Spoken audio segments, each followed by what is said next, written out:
Leímos 1984 y parece que lo escribieron ayer.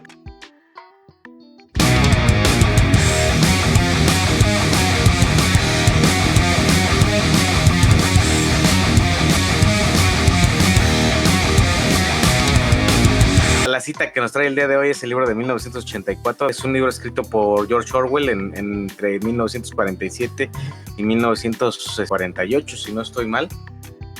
Y es publicado un año después. Y al año después de la publicación, este señor se nos muere de tuberculosis. Que pues el autor en algún momento incluso participó en la Guerra Civil Española y se dio cuenta de ahí es donde se inspiró para tomar muchas de las cuestiones que se toman en el libro. Es una novela de ciencia ficción o de ficción distópica. Cada vez se asemeja más a la realidad en la que vivimos, en donde un estado omnipresente es el que rige las reglas de la colectividad y donde la sociedad está dividida ya no en naciones o no en las naciones como las conocemos en la actualidad, y se divide concretamente en tres grandes grupos o las superpotencias, que es Oceanía, Eurasia y Estasia. Compuesta Oceanía por lo que era Reino Unido, lo que en ese momento se denomina el Reino Unido, Irlanda, América, todo el continente, Australia, Nueva Zelanda y el sur de África.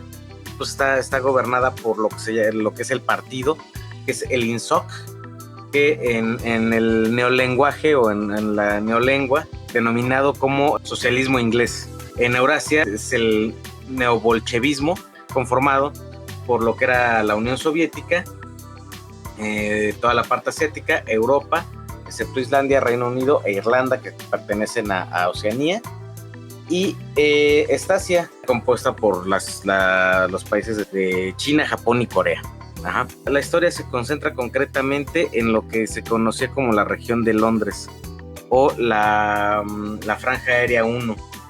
Y para esto pues tenemos algunos conceptos como lo son el Gran Hermano, que es este ser omnipotente, omnipresente, que se encuentra vigilando todo el tiempo, ¿no? Que de hecho en los afiches que se venden dentro de las calles, que se escriben en el libro, pues justamente al calce dice eso, ¿no? El Gran Hermano te vigila, para que no te quepa ninguna duda de que todo lo que tú estás haciendo está siendo observado, está siendo analizado, está siendo evaluado y en algún momento hasta está siendo perseguido.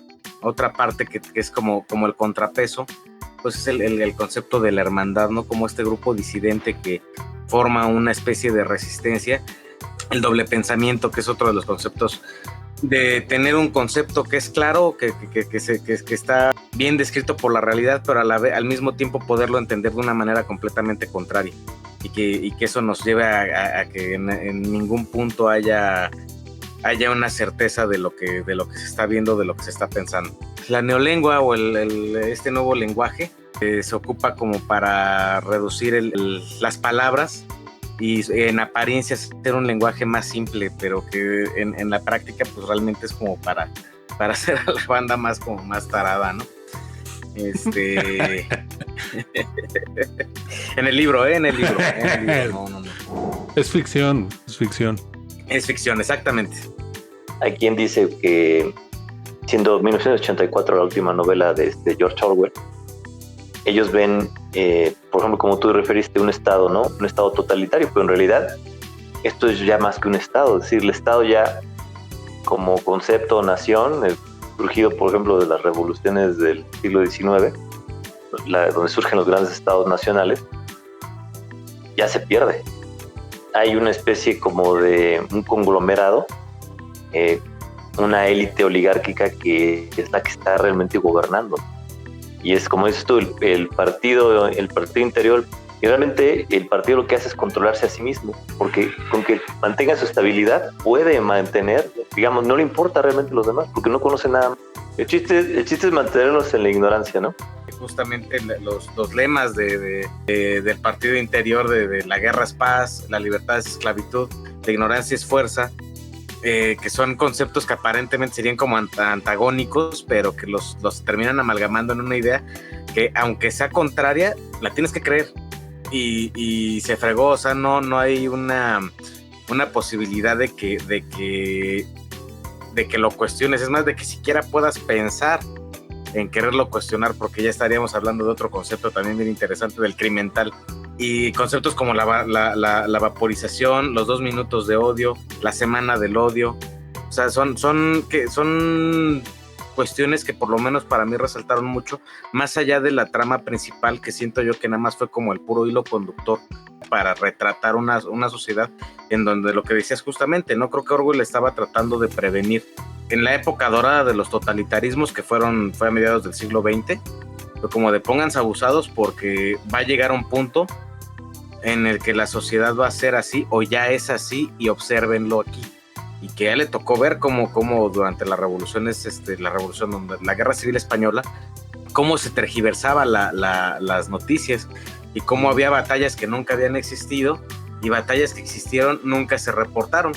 La traduce muy bien, o creo yo que yo hice ahí el clic cuando pues, se describe el trabajo que tiene el personaje principal, Winston, en el Ministerio de la Verdad, Ministerio del Amor, el mini loop que en neolengua, que concretamente se dedica a administrar castigos y es como que la parte coercitiva de la sociedad y busca el amor incuestionable al gran hermano, ¿no? El Ministerio de la Paz o el Minipax, el Ministerio del Bienestar, el Ministerio de la Abundancia, ya lo ando confundiendo con figuras actuales. Por supuesto. Y el Ministerio de la Verdad, que es el que se encarga justamente de esta parte, ¿no? De escribir qué es verdad, de decidir a quién se cancela, a quién ¿A quién se funa? ¿A quién se le funa? No. ¿A quién se cancela? De que las sirenitas eran de... No, ya estoy hablando. Así que sí, Blancanieves no era blanca, ¿no? Blancanieves no era blanca como la nieve. O sea, todo eso se encarga el Ministerio de la Verdad. Que la nieve no es blanca, es negra. Que si 2 más Palabra 2... con él. Que si 2 más 2 es 5, ¿no? Creo que ese es así como que un ejemplo bien Un ejemplo bien claro. Bien claro. Tanto del doble pensamiento como del Ministerio de la Verdad. Y de que realmente ellos terminan escribiendo la historia. Y el tema de la vaporización se me hizo bien interesante, porque pues si dices o haces algo que no está correcto o acorde a los estándares de esa sociedad, literalmente te desaparecen de la historia. O sea, nunca exististe. Y creo que más allá de cualquier otro tipo de error que pudiera haber en la raza humana, creo que es ese, no dejar un legado, no haber ni siquiera sido considerado por nuestra gente más cercana.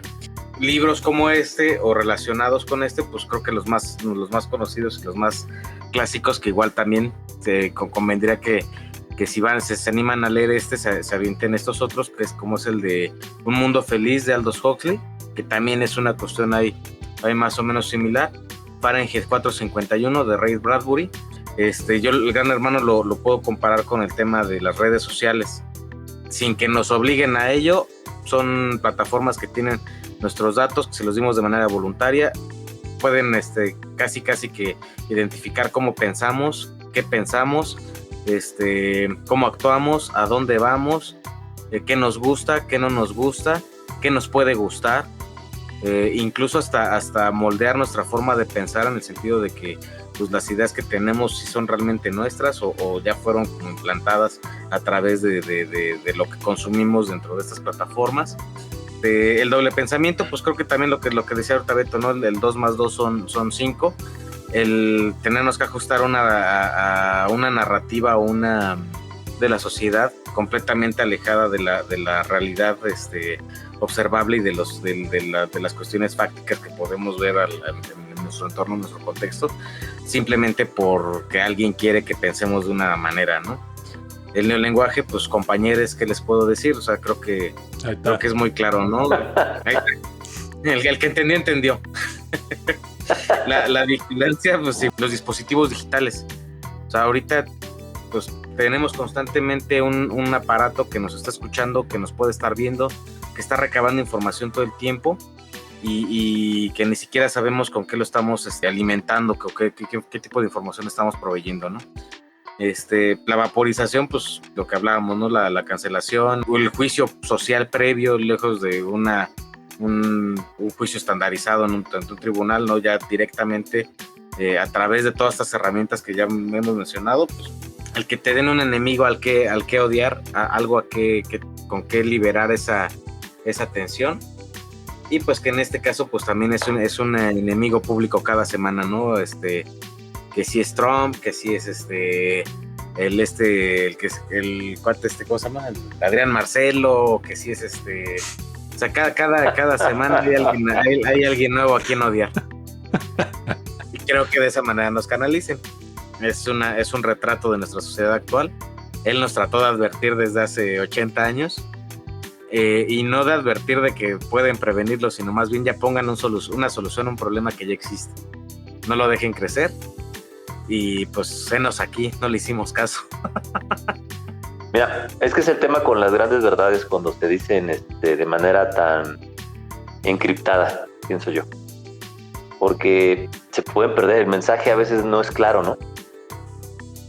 Y ahí podemos decir, hay muchas advertencias del pasado que nos han prevenido del momento histórico en el cual estamos ahorita y que no se escucharon o que no se hizo nada, ¿no? Porque en general la gente siempre tiende a seguir la línea de pensamiento, digamos, que se conforma con más o menos que les da cierta, digamos, sensación de seguridad, ¿no? De estabilidad.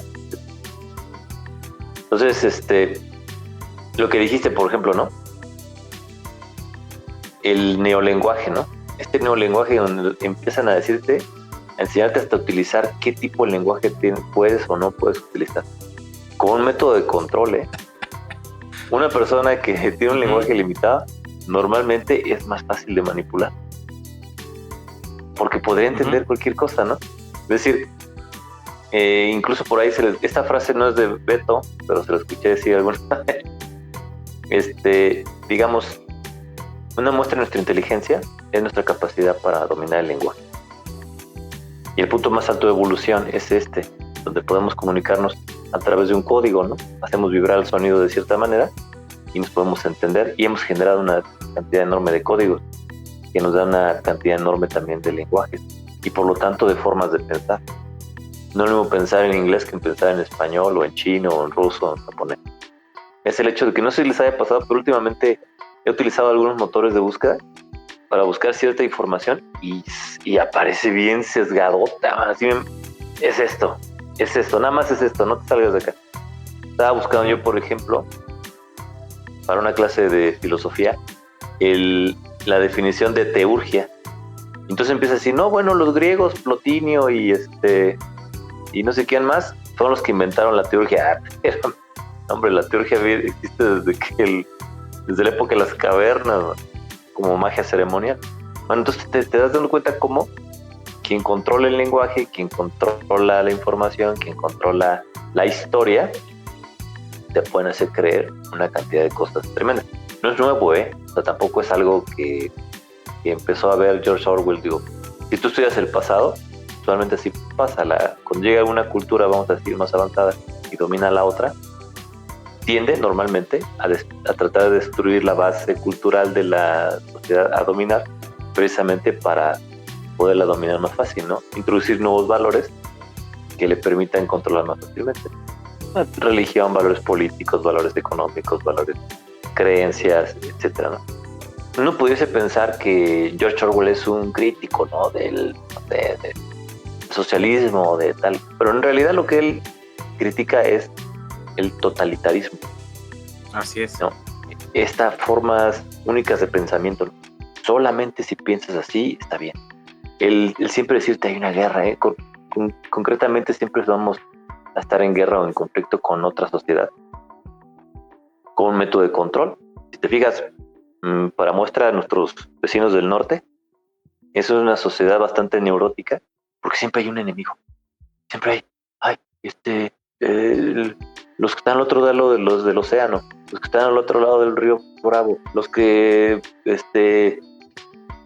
comen sushi, los que, me explico, siempre hay alguien al quien temer, incluso hasta dentro de ellos. Esa es una parte de su historia y de su sociedad. Tú hiciste un comentario bien interesante que lo voy a concatenar con un libro que le analizamos la primera vez que nos reunimos aquí, que es el de Psicopolítica. Hablaban de este panóptico, ¿no? Cibernético, así en 360, ¿no?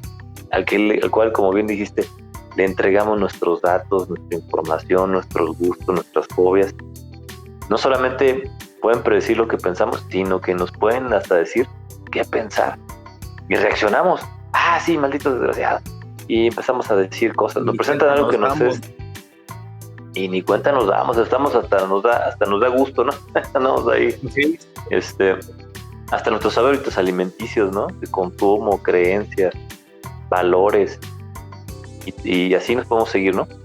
Y además, si te fijas, por ejemplo, también se ha empezado a limitar el lenguaje. Muchas veces, por ejemplo, si tú escuchas una conversación o lees una conversación en Twitter, digo, por eso hasta los pocos caracteres, ¿no? Uh-huh. Hay un límite, ¿no?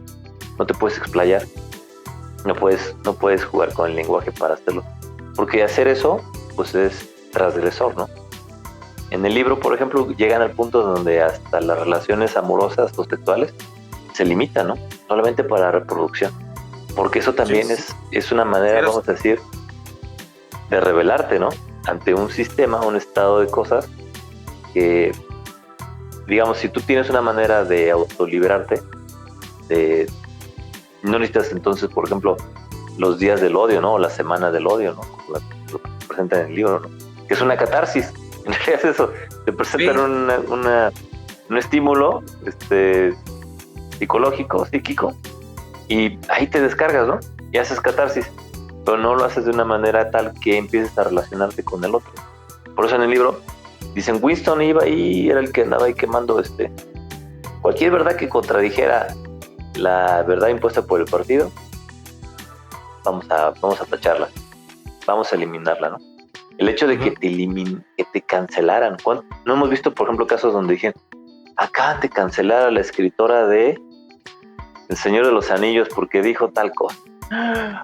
Dios mío. Y es increíble, ya hay cosas que no puedes decir porque alguien se va a enojar. Y a los de nuestra generación nos inventan un enemigo, la generación de cristal. No sé qué tan de cristal sean, más bien creo que es estas relaciones antagónicas artificiales que se generan para el mejor control. Sí, claro. De todas las masas, ¿no? Yo sí lo veo. Siempre existe una confrontación entre grupos y una polarización para tener un sentido de pertenencia y un conflicto en que tenerlos ocupados, creo yo. Y los mantienes ahí ocupados mientras ellos se quedan con todos los recursos, ¿no? Incluso te da risa uno de los ministerios, el Ministerio de la Abundancia, ¿no? Nada más era para cuenteárselos de que no, hombre, ya producimos quién sabe cuántas toneladas de maíz o de piñas o de jitomates.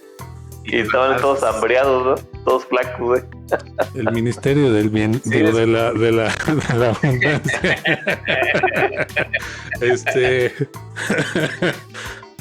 Dijiste algo interesante, Alfred, que es que vienen muchas cosas encriptadas, ¿no? En la obra. Eso es interesante, me parece que es cierto, porque estoy viendo diferentes. Simplemente aquí, entre nosotros tres, hay diferencias de interpretación de lo que viene ahí, ¿no? Estamos hablando de varias formas. Sin embargo, todas están confluyendo a lo que estamos viviendo el día de hoy, de alguna manera. De mi lado, yo puedo decir que el libro está escrito en forma de novela, pero es un tratado político y también un tratado psicológico. Está enmarcado en un ambiente de régimen totalitario, ¿no? Y lo que viene ahí son maniobras políticas que incluso existían antes de él, ¿no? De su época. O sea, muchas de esas cosas ya existían, muchas siempre han existido. Él no habló precisamente de una situación futura, él habló de su presente, de lo que alcanzó a ver en sus experiencias de vida. Empieza a entender, ¿no? Qué es lo que desde su perspectiva puede dañar a la humanidad. Y yo leo eso en el libro porque describe una serie de procesos psicológicos a los que está sujeto el individuo al estar dentro de un régimen de ese tipo, ¿no? Por ejemplo, habla de pérdidas de la memoria, por ejemplo, ¿no? O sea, el manejo de la realidad es tal, ¿no? El control que tiene el régimen sobre el manejo de la realidad está... De hecho, lo menciona en el libro como mutabilidad del pasado, ¿no? Esa cuestión confunde al individuo de tal manera que no sabe ni dónde está parado. Pierde la identidad. Es conocido de los regímenes totalitarios el hecho de que lo primero que atacan en el individuo es la identidad propia. Tú no tienes por qué saber ni quién eres. Tú te debes al Estado, tú te debes a llámese el gran hermano, llámese a lo que quieras. Ya iba a decir algo que no, que no conviene. Pero tú te debes a ello. Entonces, para que tú te debas a ello, tienes que perder tu identidad. Y voy a tocar una vibra muy sensible. Estamos en 8 de noviembre del 2024. Y justamente, pues no tiene mucho que ganó el candidato del Partido Republicano, Donald Trump, en Estados Unidos en las elecciones. That guy. Ya, lo curioso es que ya había sido presidente, ¿no? Ya tuvo un periodo anterior. Y tú ves las redes sociales, la gente que votó por el Partido Demócrata, los dramas que están estelarizando, ¿no? De manera histérica y con argumentos políticos nulos, absolutamente. Y el discurso son discursos que les han insertado en la mente, o que nos han insertado a todos, nada más que hay diferentes maneras de asimilarlos, ¿no? Pero tú ves cómo ese es un fenómeno de pérdida de identidad y de conexión con la realidad. O sea, el régimen actual, el hegemónico, que no voy a decir cuál es, está logrando que la gente pierda su identidad y su conexión con la realidad, tal cual lo escribe George Orwell en su libro. Es un viaje también muy psicológico que podemos ver a través de los ojos de Winston, porque él conoce cuál es el proceso, lo describe, medio se rebela contra él y al final cae víctima de él también, ¿no? De un proceso de pérdida de identidad. Entonces te preguntas por qué la gente se pone así de histérica, porque ganó en este caso vamos a llamarlo Goldstein. Ganó un candidato y no el otro, ¿no? Porque ganó el enemigo. Porque te debes a lo que el régimen te dice que eres. ¿Sí? Tú te asumes de las miles de formas que el régimen te dice es que tú eres así, tú eres así, tú eres así.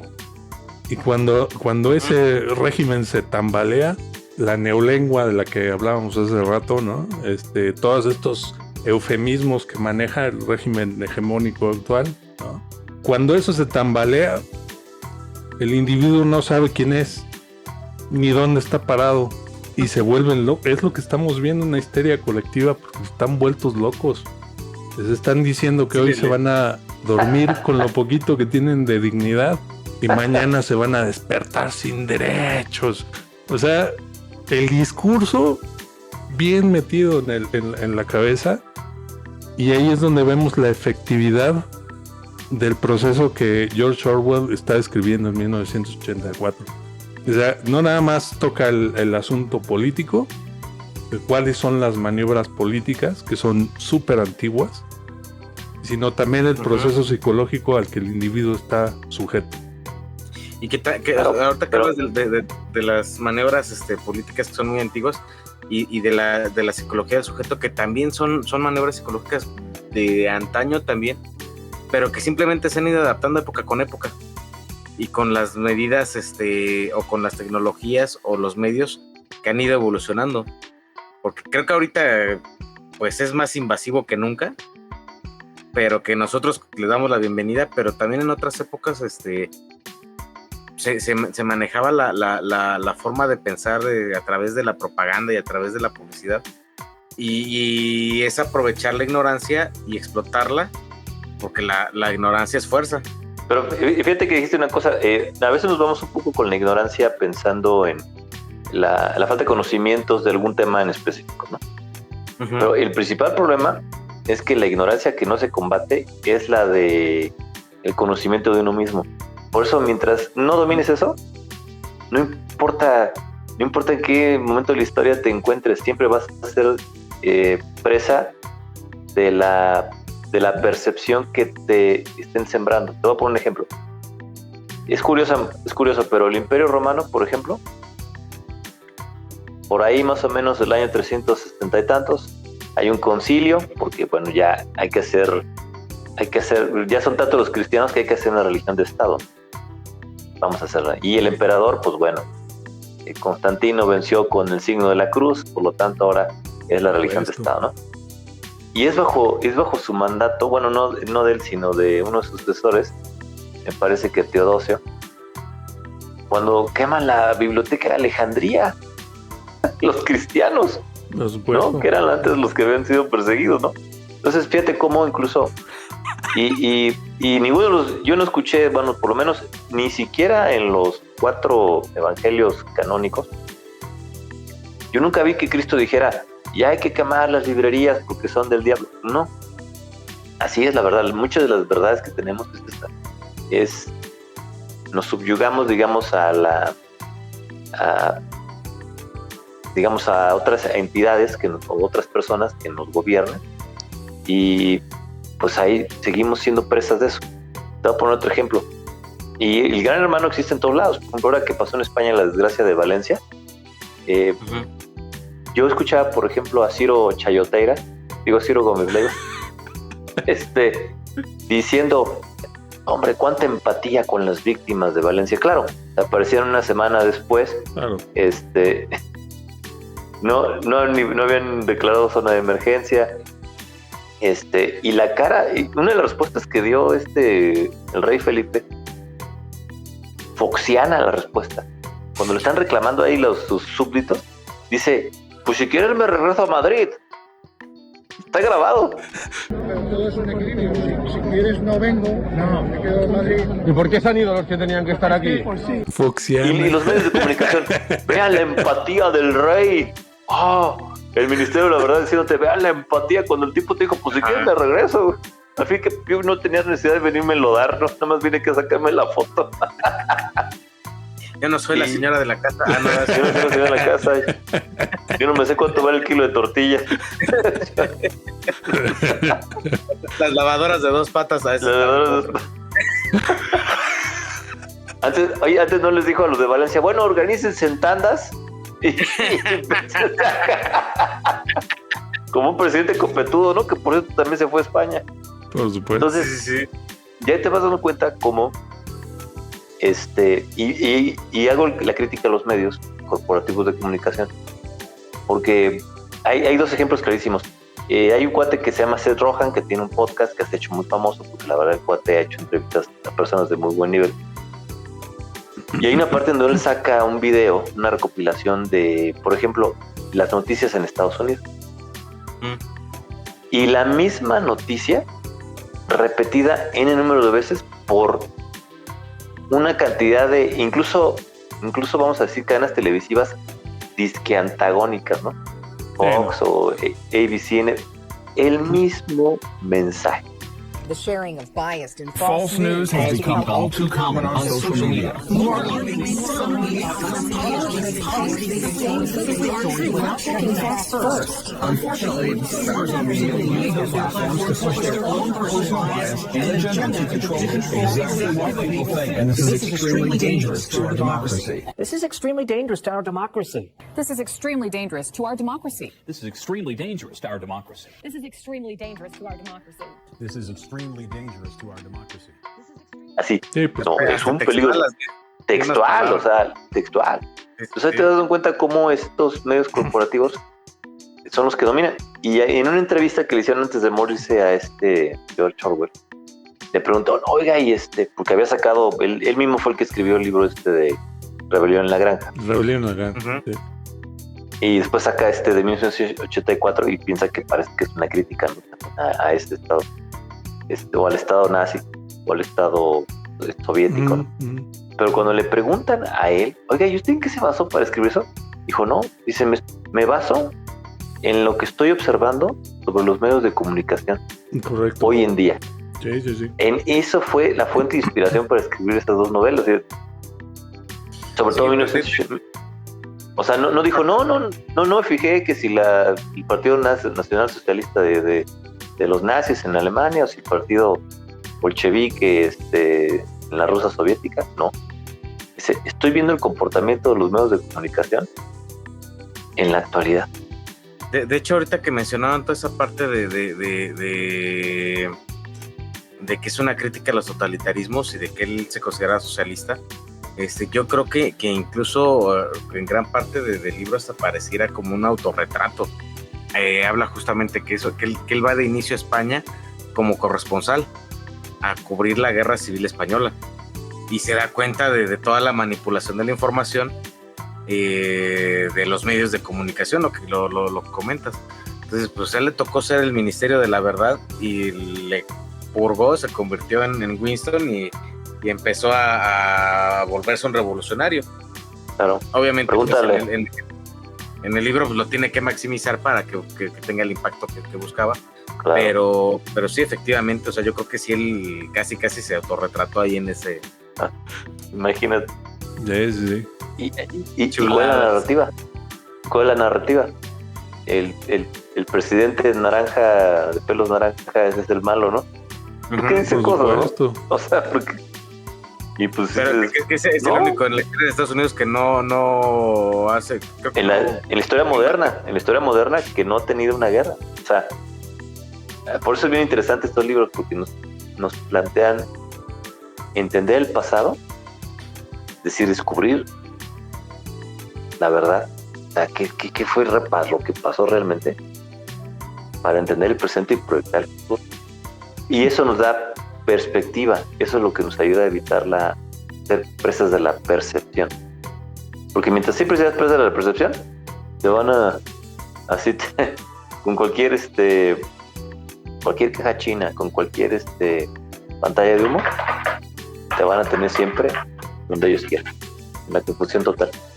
Había otro punto que me interesó bastante del libro, directamente brincando a lo que es el doble pensar, y que tiene que ver con lo que ahorita está tan vigente, que es el relativismo moral. Y se puede ver más en el aparato propagandístico, ¿no? de que son los medios de comunicación, las noticias, los artistas, Hollywood.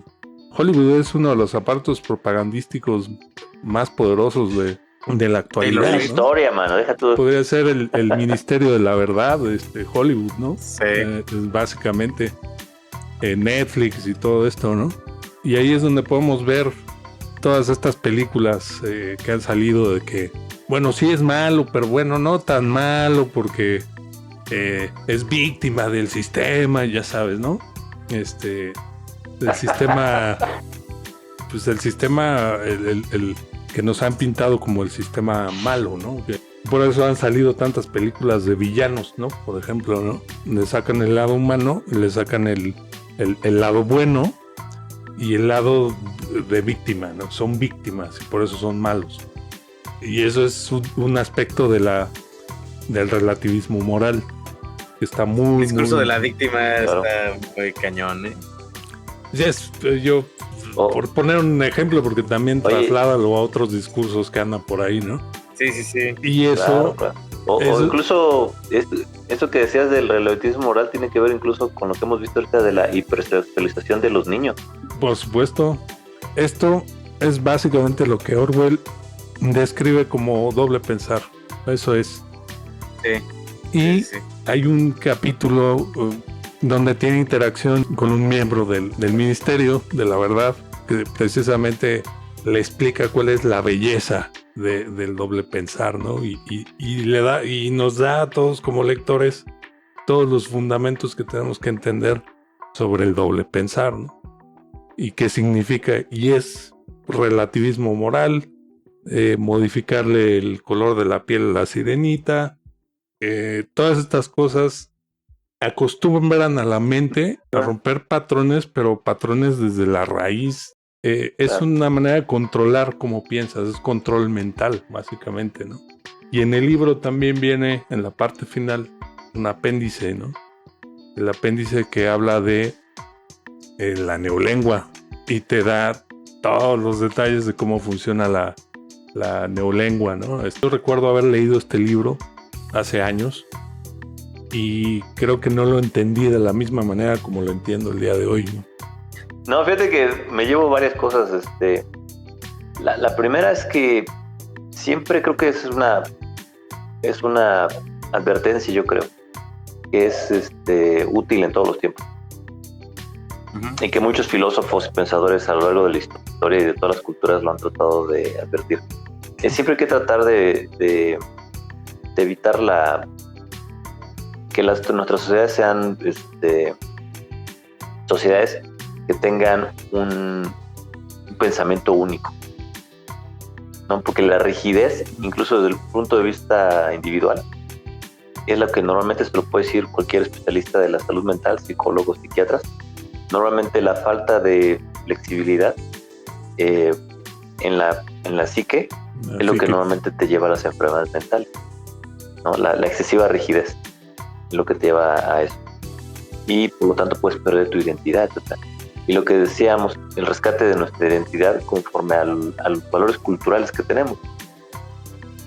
A veces tú ves a muchas personas que no logran tener cierto sosiego en su vida, etcétera, y que viven una neurosis continua, pues porque están transculturizados, no conocen ni su propia historia o su propia cultura, y ya están asimilando otras, ¿no? De las cuales no son partícipes. Y por último, la libertad colectiva siempre va a empezar por la individual. Tienes que procurar ser libre en cuanto a tu forma de pensar, lo más que se pueda. Todos como somos sujetos, somos seres subjetivos, ¿no? Como decía Mark Twain. Pero en la medida de lo posible, tratar de tener una opinión, digamos, lo que yo le llamo tener perspectiva y no vivir de la percepción. Tener una visión más amplia de lo que está a nuestro alrededor. Y en 1984 me gustó mucho. Vi la película, creo que me gustó más el libro. No sé si es una advertencia o un autorretrato, pero sí creo que es un libro atemporal. En cualquier momento en el que lo leas, si lo leíste en los 70, si lo leíste en los 80, o sea, que es algo que puede encajar en cualquier momento. Retrata a nuestra sociedad actual, obviamente desde una perspectiva muy, muy sombría, porque creo que logra en algún momento meterte en esa zozobra y en esa desolación de vivir en un entorno así. O sea, claro. Yo me acuerdo que en algún punto llegas a sentir el pesar de Winston. O sea, puta madre, ya no quiero estar así. O sea, de esa opresión de un sistema y de una sociedad que te prohíbe ser quien tú quieras ser. Y creo que ese trabajo del autor es bien importante, porque no cualquiera logra hacer sentir algo tan profundo a través de letras. Creo que es algo muy, muy difícil de lograr. Y este señor, yo me acuerdo que en algún momento sí llega a ser cansado leerlo por eso mismo. O sea, yo me imaginaba así escenarios muy grises, muy oscuros, muy lúgubres, y eso te cansa, ¿sabes? Pero a la vez es muy inmersivo. Si estamos acostumbrados a los finales del Ministerio de la Verdad, es muy feo el final, pero a la vez creo que no podría terminar de otra manera. Tenía que terminar así, porque si no hubiera sido creo que una traición al propio mensaje del autor. Él da una radiografía muy clara de cómo funciona la manipulación masiva, muy muy clara, ¿no? Menciona qué tipos de ciudadanos o ciudadanas, vamos a decirlo, son más susceptibles a la propaganda, y cómo trabajan con los niños, ¿no? Los niños son los primeritos en denunciar a sus padres, y ya hemos visto casos así, ¿eh? O sea, ya hemos visto casos, sí. Ya ha habido casos así en Estados Unidos, en Canadá, ¿no? Y en otros lados del mundo. Es un retrato de cómo funciona la manipulación masiva. Es Y el mensaje para mí es, sí, tratar de permanecer lo más despiertos a esa manipulación. Que yo siempre digo en cada libro que termino leyendo es, el poder realmente reside en nosotros, está a este lado, ¿no? Pero cuando te das cuenta de cómo reacciona la gente cuando ve que el poder no recayó en la persona que ellos querían, en el gran hermano, vamos a llamarlo así, se vuelven locos. Quiere decir que están cediéndole el poder que tenemos entre todos. Tenemos ese gran poder de definir nuestro destino. Está de este lado. De este lado no lo hemos podido entender a lo largo de las épocas. Seguimos entregándole las llaves de nuestro destino a Goldstein, al Gran Hermano, a la Hermandad, a los diferentes... a la corporación, al partido, exactamente, a la realeza. Exactamente, ¿no? Vaya. Sí. Entonces, y yo creo que ese es uno de los mensajes más fuertes de este libro. El poder está a este lado. Winston lo sabe. Él menciona una parte del libro. No recuerdo exactamente las palabras así textualmente, pero él dice: el poder está en la prole. O sea, la solución de todo esto está en la prole. The moral to be drawn from this dangerous nightmare situation is a simple one. Don't let it happen. It depends on you. Pues muchas gracias a todos por su atención. Muy bien. Nos vemos. Buenas noches.